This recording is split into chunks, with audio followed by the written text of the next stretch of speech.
আমাদের যে রাষ্ট্র ব্যবস্থা, একজন মুসলিম হিসেবে আসলে আমাদের করণীয়টা কি? আমাদের কি নামাজ পড়ার জন্য আমরা একটা জায়গায় যাব এবং রাষ্ট্র ব্যবস্থা হিসেবে আমরা আরেকটা জায়গাকে ফলো করব?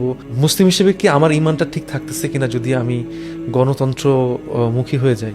গণতন্ত্রমুখী বলে না, আমি যদি সমাজতন্ত্রে যাই, গণতন্ত্র যাই, রাজতন্ত্র যাই, যেখানেই যাই, এখানে যদি আল্লাহ যে নিয়মটা দিছে সেটা মানা না হয় তখন ইমান থাকবে না। সোজা কথা। আমি আরো ক্লিয়ার করে বলি, অনেকে রাগ করবে আমার উপর। আওয়ামী লীগ, বিএনপি, এই সেই যেটাই সাপোর্ট করা হোক, এটা শরিয়া আইনের মধ্যে পড়ে না। যদি শরিয়া আইন ফলো করা না হয় তাহলে এটা হারাম মুসলমানদের জন্য। ইসলাম ধর্ম একটা পরিপূর্ণ ধর্ম, এর মধ্যে কোনো কিছু অ্যাড করা অথবা কোনো কিছু সাবস্ট্রাক্ট করার কোনো সুযোগ নেই।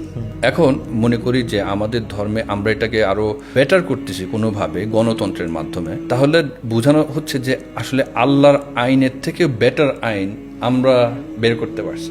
যে আমাদেরকে সৃষ্টি করছে তার থেকে বেটার আইন আমি কিভাবে বের করব?